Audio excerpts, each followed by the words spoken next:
तो हम लोग कहां पर थे? हम लोग खिलजी वंश में थे। खिलजी वंश में जलालुद्दीन खिलजी जो हैं उन्हें हम लोग कर चुके हैं। जलालुद्दीन खिलजी में अब अगले शासक कौन है भाई? तो अलाउद्दीन खिलजी हैं। अलाउद्दीन खिलजी हैं। अलाउद्दीन खिलजी जो रहते हैं कब से कब तक शासन करते हैं? तो अलाउद्दीन खिलजी जो है 1296 से 1320 ईस्वी तक शासन करते हैं। 1296 से 1320 ईस्वी तक का जो शासन है, अब इसमें अलाउद्दीन खिलजी का हम लोग क्या देखेंगे? अलाउद्दीन खिलजी का साम्राज्य विस्तार देखेंगे। साम्राज्य विस्तार देखेंगे। अलाउद्दीन खिलजी क्या था भाई? साम्राज्य विस्तार के संदर्भ में एक अनोखा साम्राज्यवादी था। एक अनोखा साम्राज्यवादी था और बहुत हद तक उसका साम्राज्य विस्तारवाद किससे प्रेरित था? समुद्रगुप्त के विजय अभियानों से प्रेरित था। अभियानों से प्रेरित था। तो इसी को समझना है कि कैसे वो भाई अनोखा साम्राज्यवादी है। 1320 नहीं बेटा, 1316 है। 1316 ईस्वी, कल भी मैंने बताया था। खिलजी वंश 1320 ईस्वी तक है। 1316 से मुबारक शाह खिलजी आ जाते हैं। तो आइए जो है देखते हैं कि किस प्रकार से जो है अनोखे साम्राज्यवादी हैं। तो अलाउद्दीन खिलजी का अनोखा साम्राज्यवाद क्या है? अलाउद्दीन खिलजी का अनोखा साम्राज्यवाद क्या है?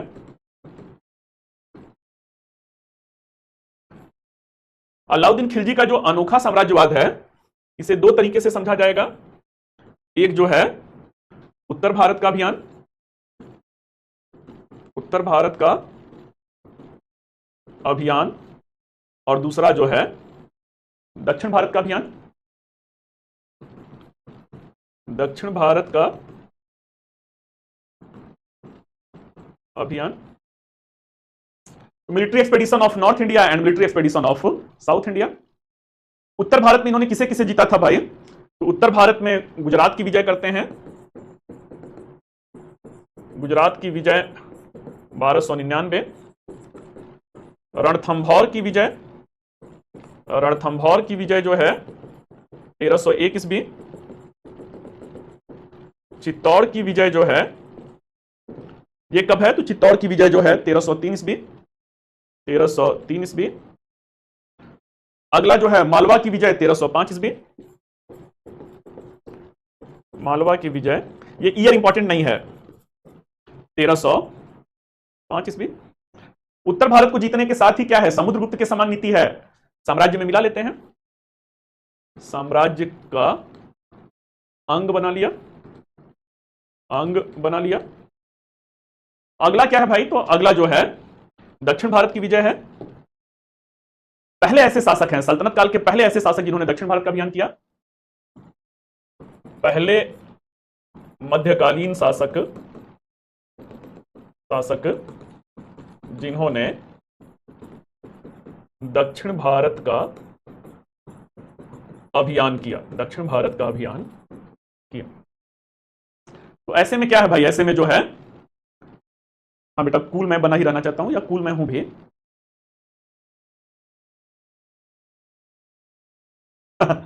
तो आप लोगों को जो है, चलिए जो है, ये बच्चों देखिए ना, ये फिजिबल नहीं है ना। जैसे आप मान लीजिए, एक तो बड़प्पन ये है ना कि मैं कल रिकॉर्ड किया, फिर उसे 15 मिनट रिवीजन करवाया। 20 मिनट रिवीजन में अब ये कहिए कि एकदम से शुरू से फिर से बताइए रिवीजन। आइए जो है हम लोग आगे देखते हैं। दक्षिण भारत के अभियान में इन्होंने सबको जीता, चुन चुन करके जीता जो है। तो किसे किसे जीता? तो इन्होंने देवगिरी के यादव शासक को पराजित किया। वारंगल के काकतियों को जीता। द्वार समुद्र के होयसल को जीता। द्वार समुद्र के होयसल को जीता। और मदुरा के पांड्य को जीता। मदुरा के पांड्य को जीता। तो देवगिरी के यादव शासक को, वारंगल के काकतियों को, द्वार समुद्र के होयसल को और मदुरा के पांड्य को।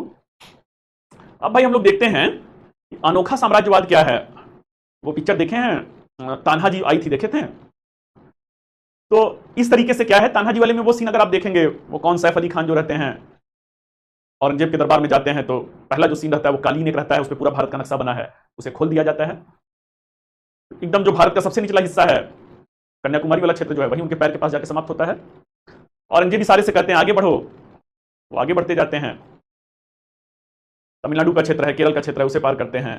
कर्नाटक का क्षेत्र है, आंध्रा तेलंगाना का क्षेत्र है, उससे आगे बढ़ रहे होते हैं। महाराष्ट्र पे बढ़ते हैं। जब कोंडाना का नक्शा आता है, वही औरंगजेब इशारा करता है रुक जाओ। फिर आप लोग को याद होगा बच्चों, नीचे देखते हैं तो कोंडाना महाराष्ट्र में है।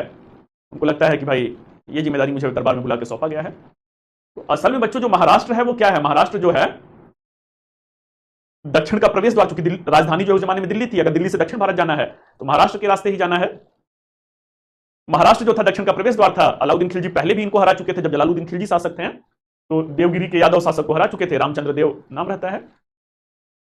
अब फिर से उनको जीतते हैं। जीतने के पश्चात उनकी कहा जाता है कि उनको बुलाइए भाई, जो है कहां पे, मान लीजिए बेटा ये जो है दक्षिण भारत है, तो दक्षिण भारत है तो क्या है, उनसे कहा जाता है कि बुलाइए उनको, कहां पर, तो रामचंद्र देव को दिल्ली बुलाइए। मैप पे ये बहुत छोटा सा दूरी लग रहा है, लगभग 1400 किलोमीटर की दूरी है।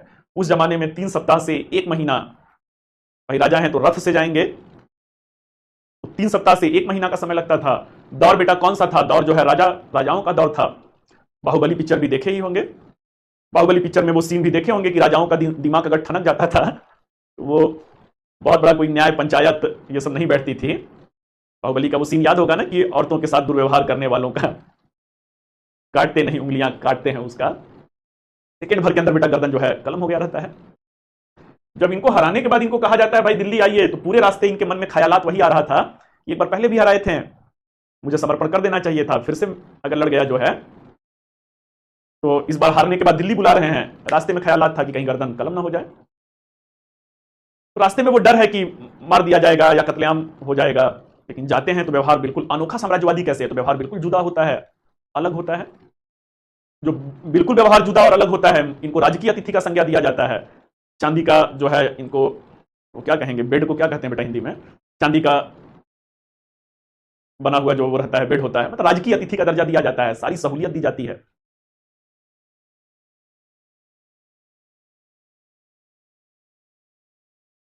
तरीके से क्या है, इस तरीके से जो है अब ये जाते हैं जो है, और हाँ चांदी का बिस्तर दिया जाता है, शाही मेहमानवाजी चल रही होती है, और ऐसे में ये तन मन धन से जो है समर्पित हो जाते हैं। पूरे रास्ते इनको लगता है कि क्या होगा मेरे साथ, पूरे रास्ते इनको लगता है कि मुझे मार दिया जाएगा, गर्दन कलम कर दिया जाएगा।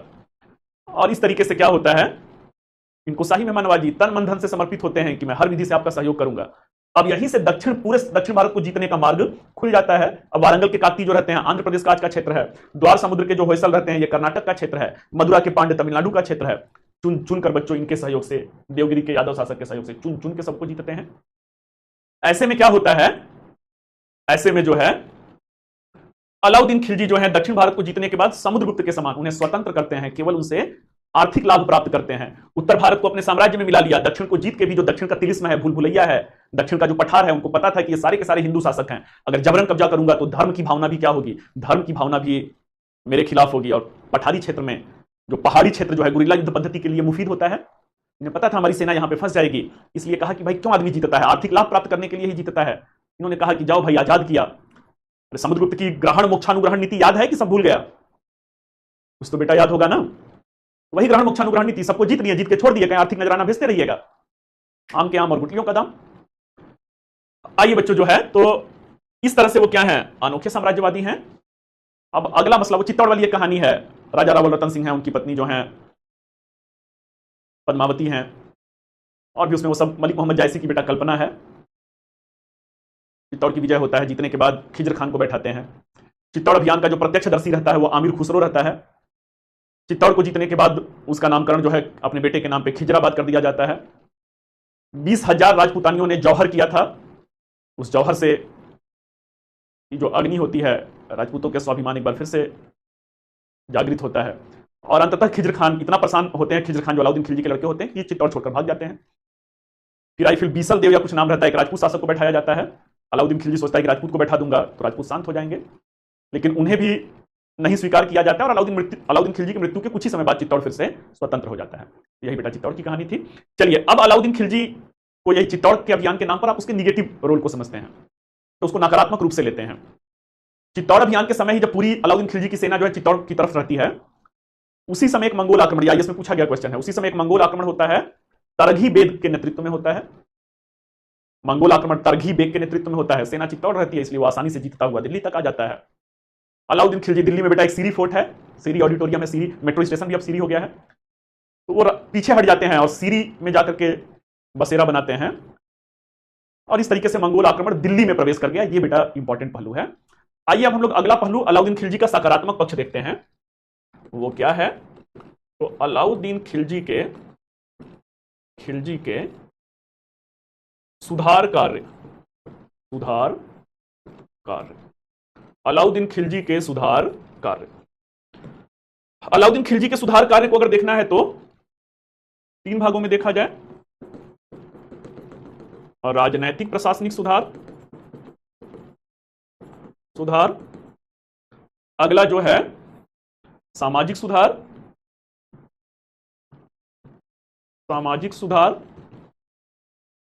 अगला जो है आर्थिक सुधार कार्य, अगला बच्चों जो है वो अलाउद्दीन खिलजी की मूल्य नियंत्रण प्रणाली है। अलाउद्दीन खिलजी की मूल्य नियंत्रण प्रणाली है।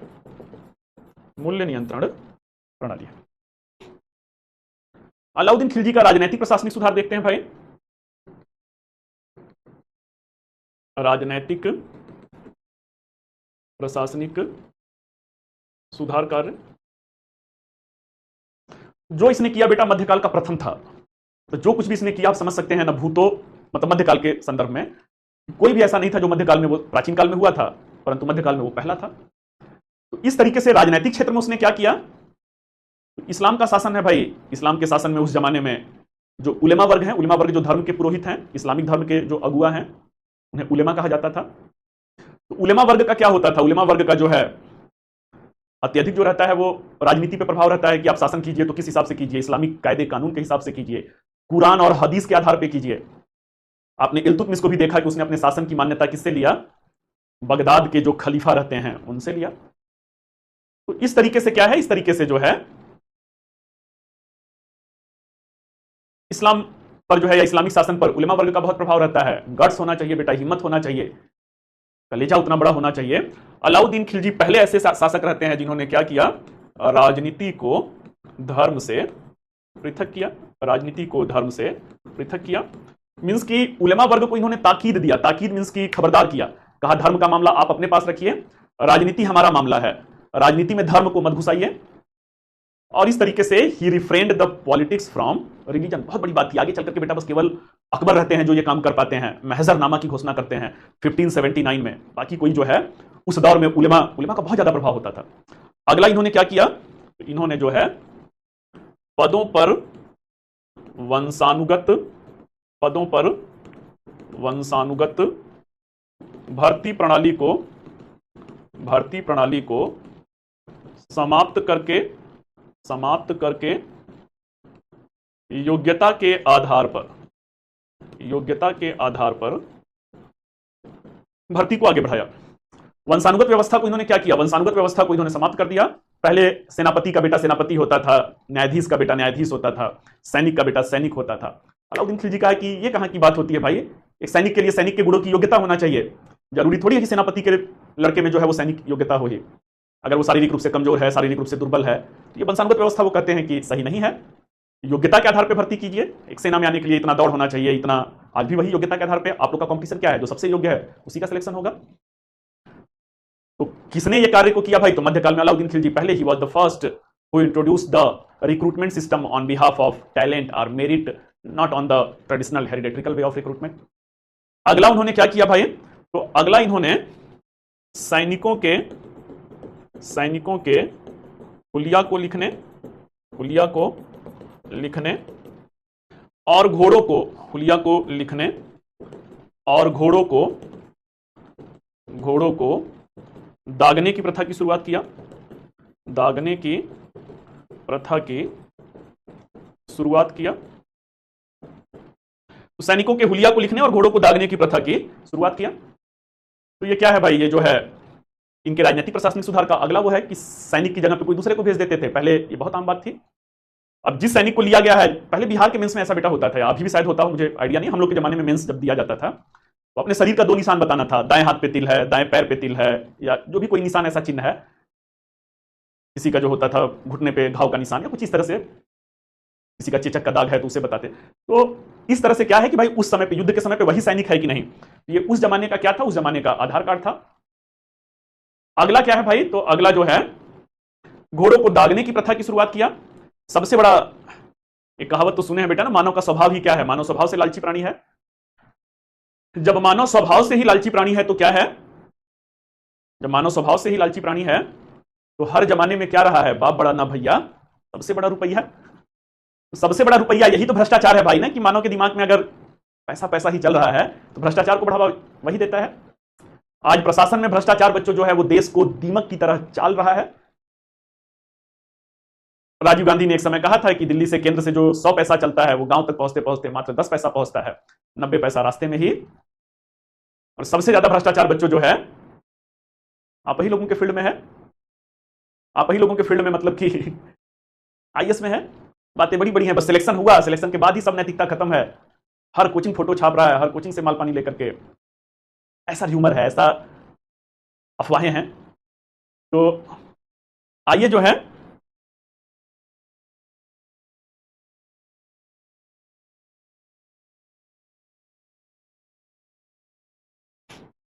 चलिए बच्चों जो है तो सच बोलना गुनाह नहीं है भाई ना, हर जमाने में। और भ्रष्टाचार आज ही नहीं है,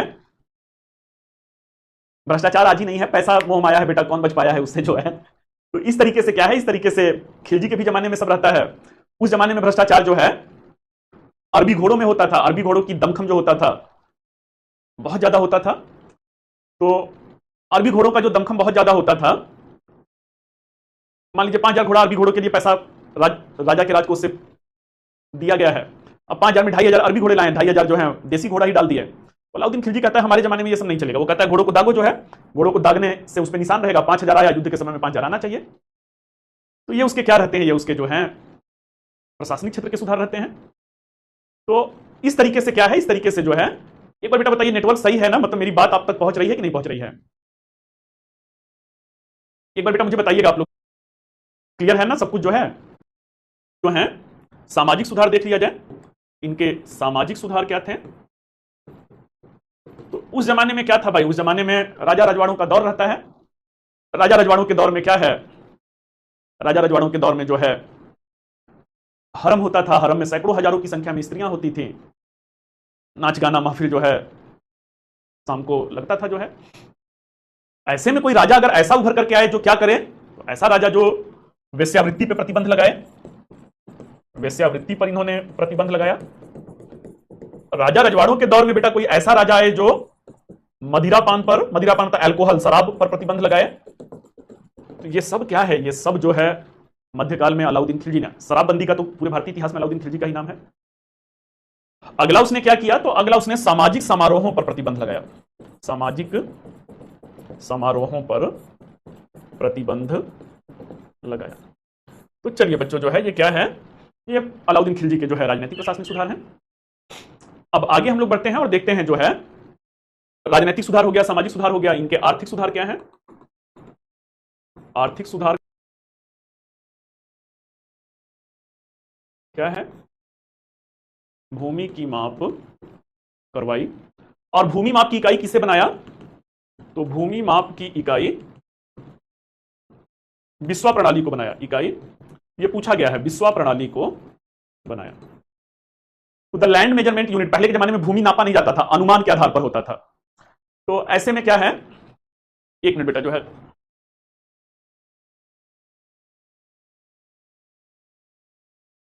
सैटरडे में इवनिंग में दिल्ली पहुंच जाऊंगा, तो फिर 2-4 दिनों के बाद जो है प्रॉब्लम सॉल्व हो जाएगी, मतलब अगले मंडे से जो है प्रॉब्लम सॉल्व हो जाएगी। तो आइए जो है अगला मुद्दा क्या है भाई, तो भूमि की माप इन्होंने करवाया। भूमि की माप की इकाई क्या है, भूमि माप की इकाई जो है बिस्वा प्रणाली है। अगला इन्होंने क्या किया, तो दान में दी गई भूमि जो है, दान में दी गई भूमि कौन कौन सी भूमि है, तो दान में दी गई भूमि इनाम भूमि है, मिल्क भूमि है और वक्फ भूमि है। इसे इन्होंने क्या किया, जब्त कर लिया, और जब्त करके क्या किया, खालसा भूमि में तब्दील कर लिया, खालसा भूमि में परिवर्तित कर दिया।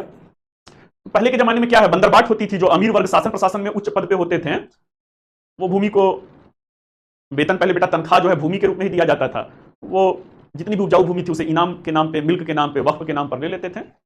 अलाउद्दीन खिलजी कहा कि भाई ये राजकोष का पैसा तो ये इनके घरों में जा रहा है, उसे जब्त करके उसे खालसा भूमि, मतलब केंद्र के नियंत्रण में भूमि जो होती है उसे खालसा भूमि कहते हैं, जिस पर राज्य का नियंत्रण हो, राजा के प्रत्यक्ष नियंत्रण की भूमि हो, उसे खालसा भूमि कहते हैं, उसे खालसा भूमि में परिवर्तित करा दिया। अब अगला क्या है, तो अगला इन्होंने भूमि माप की इकाई बिस्वा हो गया, इनाम मिल्क वक्फ भूमि जो है उसको जब्त कर लिया। अब अगला बच्चों इनका जो है वो मूल्य नियंत्रण प्रणाली है, मूल्य नियंत्रण प्रणाली है। तो ये मूल्य नियंत्रण प्रणाली क्या है भाई, तो मूल्य नियंत्रण प्रणाली आज का कैंटीन सिस्टम है। कैंटीन सिस्टम में एक निश्चित मूल्य पर सामान मिलते हैं, वही चीज क्या है, वही चीज जो है अलाउद्दीन खिलजी आज से 700 साल पहले लेकर के आए थे। तो इस तरीके से क्या है, इस तरीके से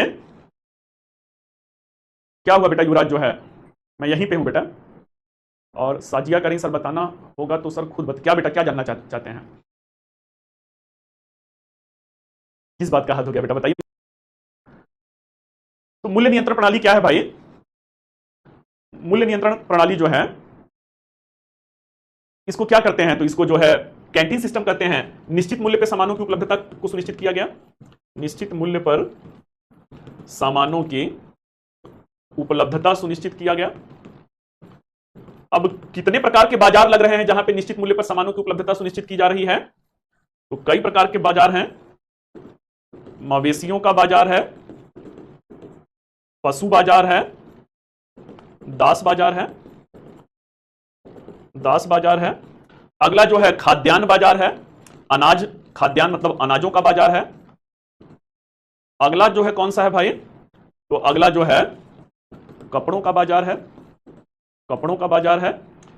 ये बाजार किसके नियंत्रण में होता था, तो ये बाजार का जो अधिकारी था वो कौन था, तो वह सहनाए मंडी था, सहनाए मंडी था। चलिए बच्चों जो है, तो आइए जो है अलाउद्दीन खिलजी यहीं पे समाप्त हो गए। अलाउद्दीन खिलजी के बाद जो है मुबारक शाह खिलजी आते हैं। मुबारक शाह खिलजी जो है कुछ उनको मेंटल डिसऑर्डर रहता है। ये वही मुबारक शाह खिलजी हैं जिन्होंने स्वयं को खलीफा घोषित किया था, कभी कभी नग्न अवस्था में ही दरबार में आ जाते थे। तो खिलजी वंश बेटा समाप्त हुआ। अब कुछ पूछना है तो पूछ लीजिए। अलाउद्दीन आलम शाह शायद जो है अंतिम शासक रहते हैं इस वंश के, नहीं अंतिम शासक जो है खुसरो शाह रहते हैं, खुसरो शाह जो रहते हैं वो अंतिम शासक रहते हैं। चलिए बेटा कुछ पूछना है तो फटाफट पूछ लीजिए पूरे खिलजी वंश से, नहीं तो इसका नोट्स बनाया जाएगा फिर आगे बढ़ाया जाएगा। चलिए जो है कोई डाउट है तो फटाफट पूछिए। क्यों, क्योंकि जो मैं पढ़ा रहा हूं केवल वही प्रश्न पूछा जाएगा तो आपको अंधेरे में रखा जाएगा। ऐसा होता है क्या कि आईएएस का क्वेश्चन किसी कोचिंग के ही नोट से पूछ दे, पूछ रहे हैं थोड़ा सा बेटा, ये कॉलेज वाला एग्जाम नहीं है, ये इश्क नहीं आसान, ये आग का दरिया है। हेडिंग दे दीजिए खिलजी वंश। मवेशी मतलब पालतू पशु, पालतू पशु को मवेशी, गाय भैंस बकरी और भी कुछ पालतू है, कुत्ता, वो सब जो है उसको मवेशी कहते हैं। आइए जो है चलिए जो खिलजी वंश का हेडिंग दीजिए, खिलजी वंश का हेडिंग दे दीजिए, लिखिए खिलजी वंश के संस्थापक जलालुद्दीन खिलजी थे। खिलजी वंश के संस्थापक जलालुद्दीन खिलजी थे, जिन्होंने जिन्होंने गुलाम वंश के अंतिम शासक, जिन्होंने गुलाम वंश के अंतिम शासक की हत्या करके खिलजी वंश की स्थापना किया था, की हत्या करके खिलजी वंश की स्थापना किया था। नेक्स्ट जलालुद्दीन खिलजी, जलालुद्दीन खिलजी सल्तनत काल के सबसे वृद्ध शासक थे। जलालुद्दीन खिलजी सल्तनत काल के सबसे वृद्ध शासक थे और उनका यह कथन था कि मैं एक वृद्ध मुसलमान हूं। उनका यह कथन था कि मैं एक वृद्ध मुसलमान हूं और मुस्लिमों का रक्त नहीं बहाना चाहता हूं, और मुस्लिमों का रक्त नहीं बहाना चाहता हूं। नेक्स्ट, जलालुद्दीन के भतीजे, जलालुद्दीन के भतीजे अलाउद्दीन खिलजी ने, जलालुद्दीन के भतीजे अलाउद्दीन खिलजी ने उनके शासनकाल में देवगिरी का अभियान किया था, उनके शासनकाल में देवगिरी का अभियान किया था और खजाने को लूटकर, और खजाने को लूटकर अलाउद्दीन, खजाने को लूटकर अलाउद्दीन कड़ा चले गए, कड़ा लूटकर अलाउद्दीन कड़ा ब्रैकेट में प्रयागराज चले गए और वहां पर धोखे से जलालुद्दीन खिलजी की हत्या करके, और वहां पर धोखे से जलालुद्दीन खिलजी की हत्या करके खिलजी वंश के अगले शासक बने, खिलजी वंश के अगले शासक बने। नेक्स्ट है, हेडिंग दे दीजिए अलाउद्दीन खिलजी, हेडिंग दे दीजिए अलाउद्दीन खिलजी। देखिए अलाउद्दीन, अलाउद्दीन खिलजी बेटा बड़ा नाम है तो एक एक कर लीजिए, ए से अलाउद्दीन, के से खिलजी। देखिए अलाउद्दीन खिलजी ने बलबन के लाल महल में अपना राज्याभिषेक करवाया, अलाउद्दीन खिलजी ने बलबन के राजमहल में अपना राज्याभिषेक करवाया। Full stop. अलाउद्दीन एक अनोखे साम्राज्यवादी शासक थे, अलाउद्दीन एक अनोखे साम्राज्यवादी शासक थे जिन्होंने साम्राज्य विस्तार के साथ साथ, जिन्होंने साम्राज्य विस्तार के साथ साथ कुशल शासन को, जिन्होंने साम्राज्य विस्तार के साथ साथ कुशल शासन को बढ़ावा देने के लिए, कुशल शासन को बढ़ावा देने के लिए अनेक सुधार कार्य भी किए, कुशल शासन को बढ़ावा देने के लिए अनेक सुधार कार्य भी किए। हेडिंग दे दीजिए अलाउद्दीन खिलजी का उत्तर भारत अभियान, अलाउद्दीन खिलजी का उत्तर भारत अभियान। लिखिए अपने विजय अभियानों के अंतर्गत, अपने विजय अभियानों के अंतर्गत अलाउद्दीन अकबर के पुरोगामी की तरह, अपने विजय अभियानों के अंतर्गत अलाउद्दीन अकबर के पुरोगामी की तरह व्यवहार किए, अकबर के पुरोगामी की तरह व्यवहार किए तथा अकबर की तरह, तथा अकबर की तरह निरंतर युद्ध नीति के माध्यम से, अकबर की तरह निरंतर युद्ध नीति के माध्यम से, निरंतर युद्ध नीति के माध्यम से अपने पड़ोसियों को, अपने पड़ोसियों को नियंत्रित करने की नीति का पालन किया,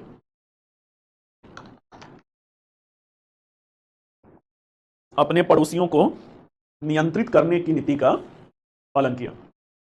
नेक्स्ट पॉइंट, अगला पॉइंट बच्चों, इस नीति के अंतर्गत अलाउद्दीन ने सर्वप्रथम अपने साम्राज्य सीमा के, इस नीति के अंतर्गत अलाउद्दीन ने सर्वप्रथम अपने साम्राज्य सीमा के समीपवर्ती राज्यों को विजय के द्वारा, अपने साम्राज्य सीमा के समीपवर्ती राज्यों को विजय के द्वारा अपने साम्राज्य में मिला लिया, अपने साम्राज्य में मिला लिया।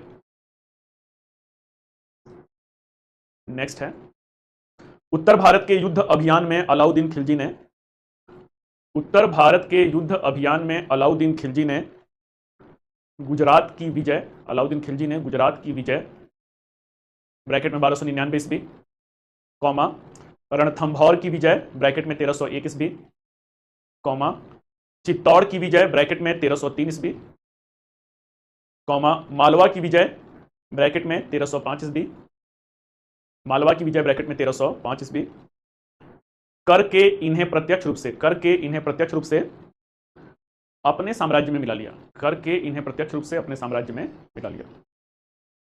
नेक्स्ट, उत्तर भारत की विजय के बाद, नेक्स्ट पॉइंट है, उत्तर भारत की विजय के बाद अलाउद्दीन ने दक्षिण भारत पर विजय किया, उत्तर भारत पर विजय के बाद अलाउद्दीन ने दक्षिण भारत पर विजय किया और दक्षिण भारत के अभियान का नेतृत्व, और दक्षिण भारत के अभियान का नेतृत्व उसके गुलाम मलिक काफूर ने किया, और दक्षिण भारत के अभियान का नेतृत्व उसके गुलाम मलिक काफूर ने किया।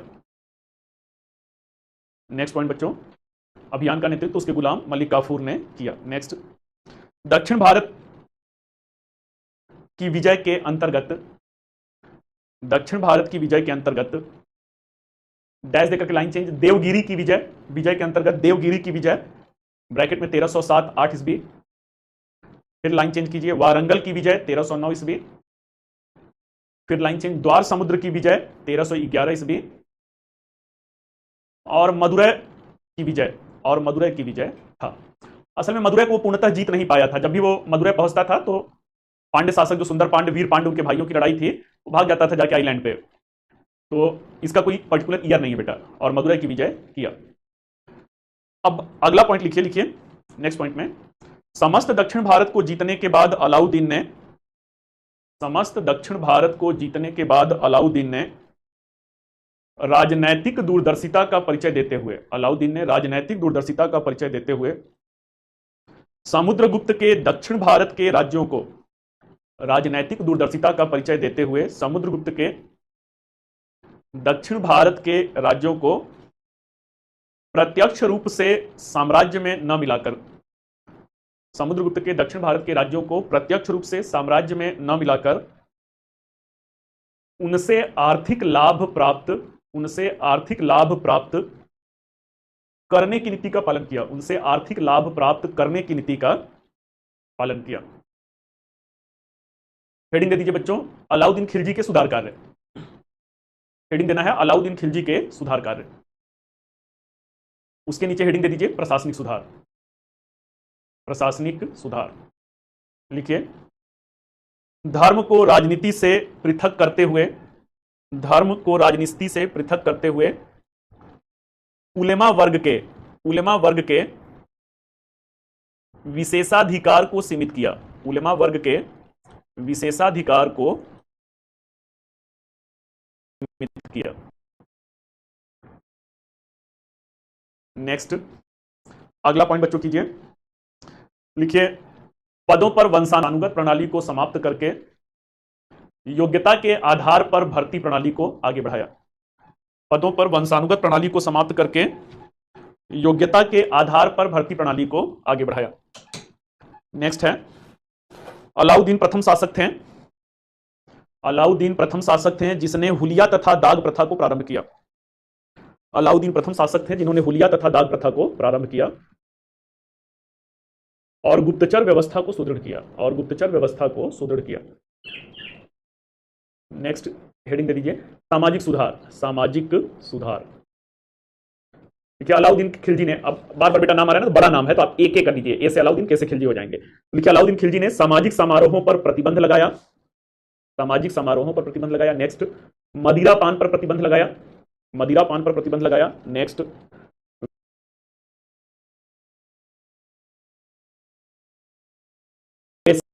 वृत्ति पर प्रतिबंध। आर्थिक सुधार, अलाउद्दीन ने, अलाउद्दीन मध्यकाल के प्रथम ऐसे शासक थे जिन्होंने भूमि की माप करवाकर, जिन्होंने भूमि की माप करवाकर बिस्वा को, भूमि की माप करवाकर बिस्वा को भूमि माप की इकाई बनाया, बिस्वा को भूमि माप,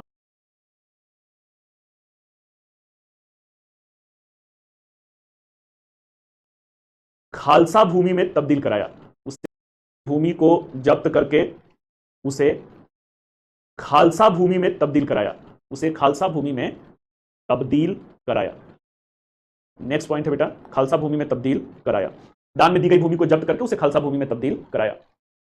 अगला पॉइंट लिखिए, खूत मुकद्दम और चौधरी जैसे, खूत मुकद्दम और चौधरी जैसे परंपरागत, परंपरागत मध्यस्थ वर्ग की भूमिका को समाप्त किया, परंपरागत मध्यस्थ वर्ग की भूमिका को समाप्त किया। नेक्स्ट है मूल्य नियंत्रण प्रणाली, मूल्य नियंत्रण प्रणाली। देखिए, बर्नी और आमिर खुसरो ने उल्लेख किया है कि, बर्नी और आमिर खुसरो ने उल्लेख किया है कि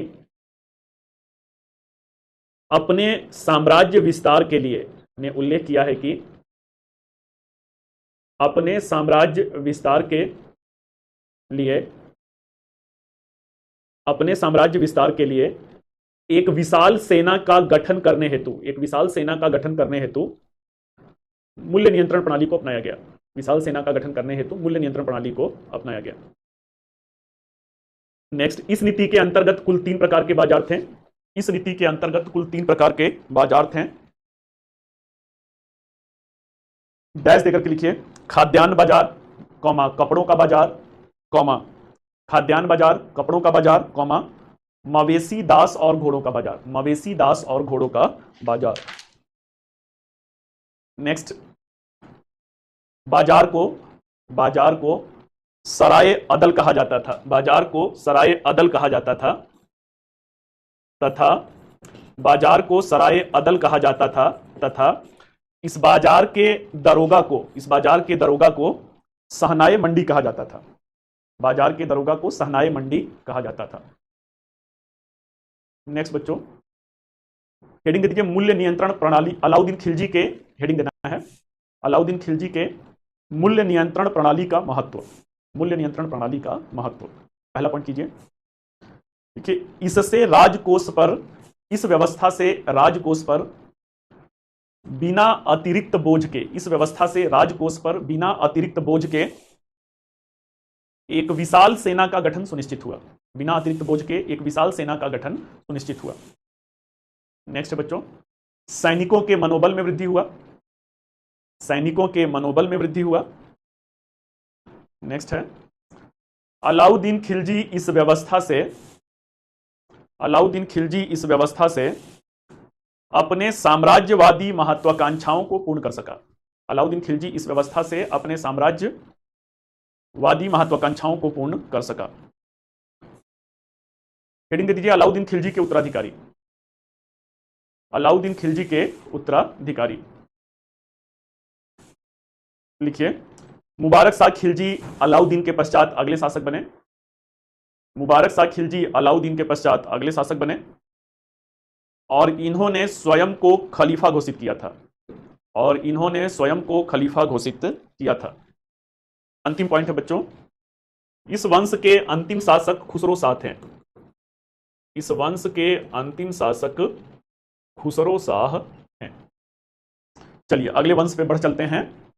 सल्तनत काल में कुल 5 वंश, गुलाम और खिलजी वंश का बेटा काम हो गया, सैयद वंश का कोई रोल ही नहीं है, कोई भूमिका ही नहीं है, तो 2 वंश और बच रहे हैं, तुगलक और लोदी वंश।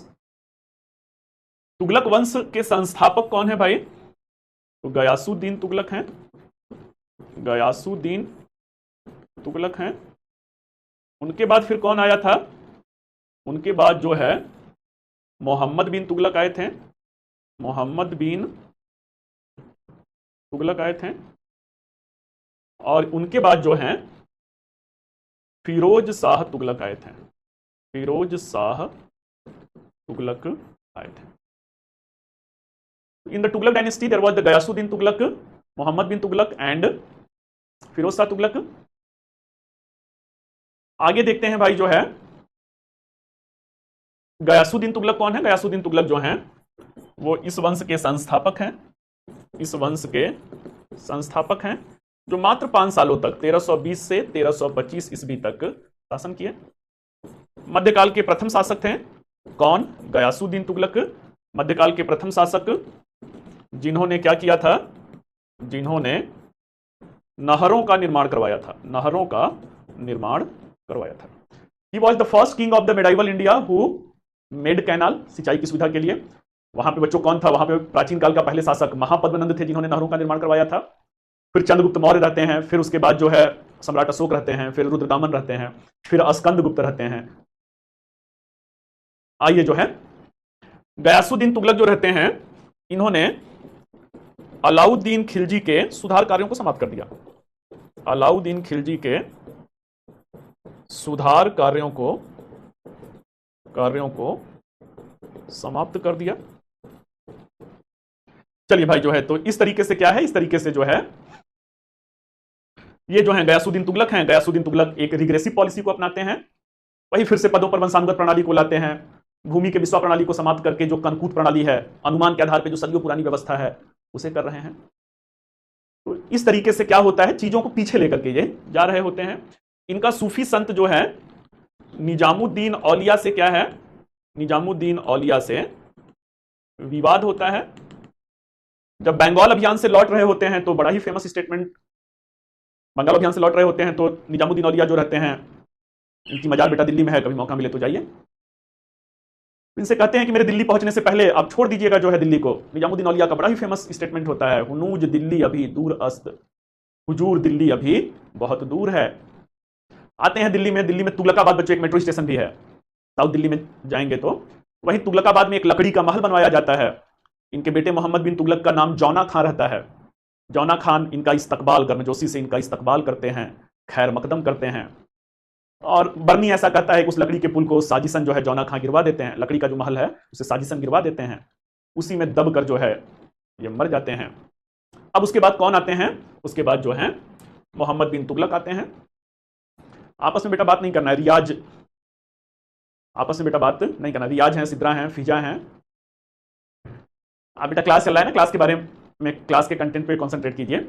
अगले शासक कौन है? अगले शासक जो हैं मोहम्मद बिन तुगलक हैं। मोहम्मद बिन तुगलक हैं। मोहम्मद बिन तुगलक जो है 1325 से 1351 ईस्वी तक शासन किए।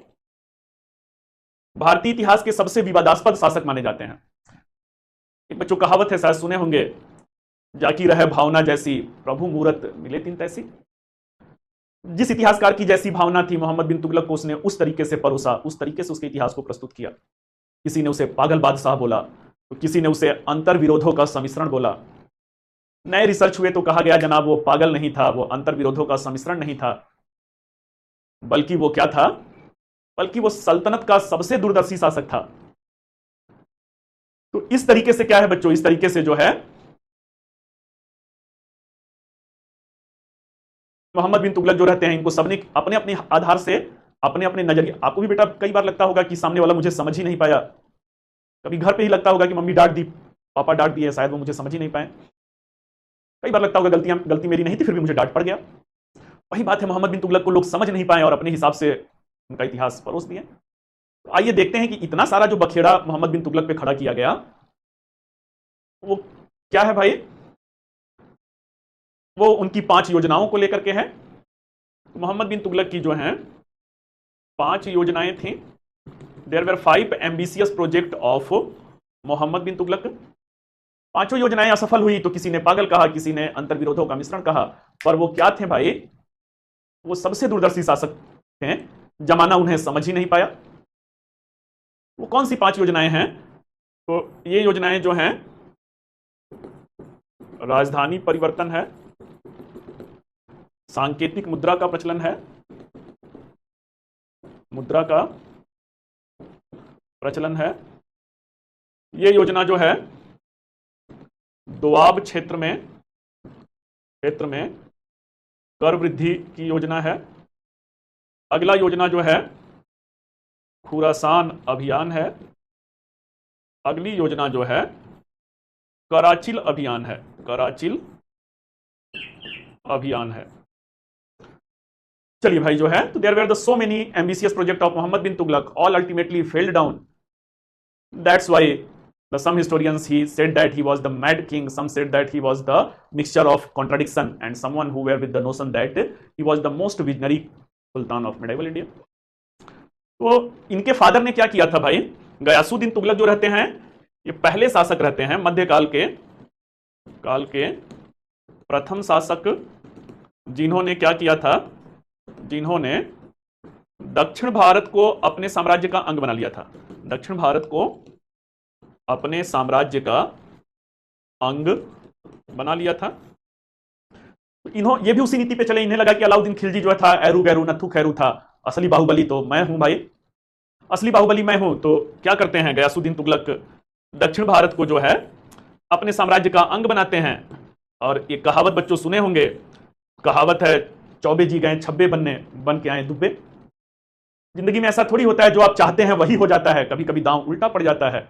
मोहम्मद बिन तुगलक अलाउद्दीन खिलजी और समुद्रगुप्त को समझ नहीं पाए, दक्षिण के भूल भुलैया को नहीं समझ पाए और दक्षिण को अपने साम्राज्य में मिला लिया। साम्राज्य में मिला के नियंत्रण करने के लिए क्या करते हैं? नियंत्रण करने के लिए राजधानी दिल्ली से महाराष्ट्र के दौलताबाद में लाते हैं। दौलताबाद का भी किला अगर मौका मिले तो जाके देखिए, बड़ा ही मजबूत किला, बड़ा ही शानदार किला है।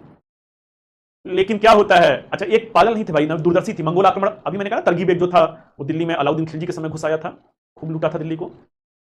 तो राजधानी दौलताबाद लाने का उद्देश्य मंगोलों से सुरक्षा भी था। दक्षिण पे नियंत्रण करने के लिए सोचते हैं कि खुद दक्षिण में प्रशासनिक महकमा रहेगा तो कर लेगा नियंत्रण, परंतु दक्षिण बच्चों भूल भुलैया है। दक्षिण के सारे हिंदू शासक ही रहते हैं, विद्रोह करते हैं। 1333 में मदुरा स्वतंत्र हो जाता है, 1336 में विजयनगर स्वतंत्र हो जाता है, 1347 में बहमनी स्वतंत्र हो जाते हैं।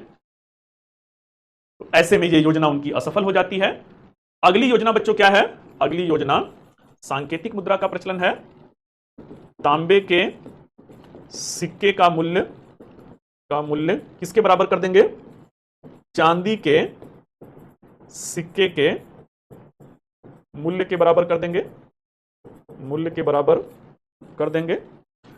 तो इस तरीके से क्या है? इस तरीके से जो है आज बच्चों जो 500 का नोट है वो क्या है? कागज ही तो है। वो सांकेत, उसमें कहां 500 रुपए का चांदी लगा है? 500 रुपए का अरे आग में जलाइए धुआं हो जाएगा। लेकिन कहते हैं 2000 का नोट मान लीजिए तो बंद हो गया, 500 का नोट है।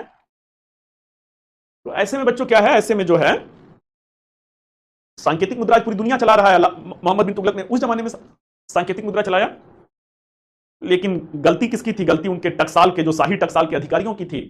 आज 500 का नोट है तो फ्रंट में गांधी जी हैं, साइडों में गांधी जी हैं, चांदी का एक प्लेट लगा है, पीछे आरबीआई का हस्ताक्षर है, मैं धारक को 500 रुपया देने का, कई सारे प्रिकॉशनरी मेजर्स हैं। शाही टकसाल के जो अध्यक्ष हैं कुछ भी ऐसा नहीं किए।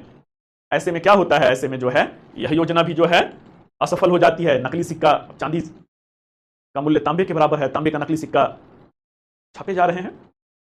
तुगलक को जब पता चला भाई कि नकली और असली में हमारे अधिकारी ही फर्क नहीं कर पा रहे हैं, योजना को बंद कर दिया, असफल हो गया। अगली योजना बच्चों दोआब क्षेत्र में कर वृद्धि है। अभी 9 साल पहले ही अलाउद्दीन खिलजी दुनिया से रुखसत हुए थे, 1325 है, 1316 में वो मरे थे। तो अलाउद्दीन खिलजी 50% भू राजस्व ले रहे थे, कुल उपज का आधा ले लेते थे। ये भी कहते हैं भाई कि खजाना खाली है, तो दोआब, जो गंगा यमुना का दोआब है, वहां पे क्या करेंगे? कर की वृद्धि करेंगे। मुकद्दर के मारे हुए रहते हैं, जिस साल कर की वृद्धि करते हैं उसी साल अकाल पड़ जाता है। अकाल का तकाजा ये होता है कि अब किसान जो है त्राहिमाम कर रहे हैं। बात जो है दिल्ली के गलियों तक पहुंचती है, सुल्तान के महल तक पहुंचता है। सुल्तान दयालु रहता है, कहता है अकाल पड़ा है तो योजना ही बंद कर दो। यह योजना भी असफल हो गया। खजाना खाली है तो कहते हैं खुरासान का अभियान करेंगे। खुरासान कहां पर है? मध्य एशिया का एक देश है। मध्य एशिया में खुरासान के पड़ोसी देश के राजा रहते हैं तर्मासरीन, उनको मिलाते हैं। कहते हैं अगर खुरासान को जीतूंगा तो जो माल पानी रहेगा तुम्हें भी मिलेगा। 3 योजना बच्चों असफल है, तो मिस्र के शासक को भी मिलाते हैं। तो ऐसे में क्या है? मिस्र के शासक और तर्मासरीन और खुद मिलकर के एक त्रिगुट संगठन बनाते हैं कि खुरासान के पास बहुत माल पानी है। एक भारी भरकम सेना, 3,80,000 की सेना बनाते हैं। जान रहे होते हैं कि व्यक्ति स्वभाव से लालची है। युद्ध का खेल तो सारा खेल कौन सा होता है? मन के हारे हार है, मन के जीते जीत का खेल है। मन के हारे हार है बच्चों। सेना का मनोबल अगर बढ़ा हुआ है तो हारा हुआ बाजी भी जीत लेगा। 1 वर्ष की लगभग 10 महीने का सैलरी एडवांस में सैनिकों को देते हैं। सेना अभियान पर निकलने ही वाली है, तब तक तर्मासरीन का क्या है? तर्मासरीन का जो है सत्ता गिर जाता है। सत्ता गिरने का तकाजा क्या होता है कि अब ये वो अभियान करते ही नहीं है। इस तरीके से इनका ये भी अभियान असफल हो गया। अब बच्चों कराची का अभियान, कराची जो है हिमाचल प्रदेश का कांगड़ा का क्षेत्र है, 10,000 की सेना भेजते हैं। पहली बार जीवन में सफलता हाथ लगती है, सैनिक कराची को जीत लेते हैं, खजाना जो है प्राप्त कर लेते हैं। शोले पिक्चर का बच्चों वो डायलॉग तो सुने ही होंगे। शोले पिक्चर में वो कौन रहते हैं? गब्बर रहते हैं। गब्बर कहते हैं कि कितने आदमी थे सांभा की कालिया, कुछ ऐसा था ना, सांभा शायद नाम था। तो बाद में एक नजर कौन उसमें कहता है कि हुजूर मैंने आपका नमक खाया है। तो वही हाल जो है ये सब कहते हैं। मोहम्मद बिन तुगलक जब कहते हैं खजाना जीत लियो तो लेके आ जाओ, कराची जीत लियो तो खजाना लेके आ जाओ, सैनिक इमोशनल हो जाते हैं, कहते हैं हुजूर आपका नमक खाया है। ढेर सारा खजाना जीत करके माल पानी लेकर के आ रहे हैं। अब ये बढ़ते बढ़ते तिब्बत की तरफ निकल जाते हैं। कुछ महीना बीतता है, मौसम बदल जाता है, बर्फ गिरने लगता है, बर्फ से सफेद चादर भिज जाती है। सैनिक रास्ता ही भूल जाते हैं। 10,000 की सेना में 9,990 मर गए रास्ते में। बर्नी कहता है कि मात्र 10 जिंदा बच करके दिल्ली पहुंचे। तो ये भी योजना क्या हुई? ये भी योजना असफल हो गया। मोहम्मद बिन तुगलक के समय में बच्चों सबसे ज्यादा विद्रोह हुए थे। अब पूरा नाम मैं नहीं लिखूंगा, MBT लिखूंगा। मोहम्मद बिन तुगलक के समय में कुल 36 विद्रोह हुए। इन 36 विद्रोह में 1333 में क्या हुआ? 1333 में मदुरा स्वतंत्र हो गया। 1336 में विजयनगर स्वतंत्र हो गया। विजयनगर जो है वह स्वतंत्र हो गया। 1347 में बहमनी स्वतंत्र हो गए। बहमनी स्वतंत्र हो गए। दिल के बच्चों बड़े रहते हैं, दिल के बड़े उदार रहते हैं। पहले ऐसे मध्यकाल के शासक हैं जो हिंदू त्योहारों को मनाते थे। हिंदू त्योहारों को मनाया, विशेष करके जो होली का त्योहार है, रक्षाबंधन का त्योहार है। गरीबों के, किसानों के मदद के लिए पहले ऐसे शासक हैं जिन्होंने कृषि, मध्यकाल के पहले शासक हैं जिन्होंने कृषि विभाग, डिपार्टमेंट ऑफ एग्रीकल्चर की स्थापना किया। कृषि विभाग को बच्चों दीवाने आमिर को ही कहा जाता था। किसानों को खेती के लिए पैसा मिल सके उसके लिए जो है उन्हें कृषि ऋण दिया, एग्रीकल्चरल लोन दिया। तो इस तरीके से क्या होता है, इस तरीके से उसे तकावी ऋण कहते हैं या सौंधार ऋण कहते हैं। ये रहे हमारे मोहम्मद बिन तुगलक, दिल के अच्छे, बड़े दूरदर्शी, लेकिन प्रशासनिक महकमा का नकारापन, थोड़ा व्यक्तित्व में जल्दबाज किस्म के इंसान, जिसके वजह से सारी योजनाएं असफल होती गई। तो चलिए बच्चों, तुगलक वंश में मोहम्मद बिन तुगलक तक हो गया। कल हम लोग फिरोज शाह तुगलक से कहानी को आगे बढ़ाया जाएगा। आज की क्लास से रिलेटेड अगर कोई डाउट है तो आप फटाफट हमसे पूछ सकते हैं।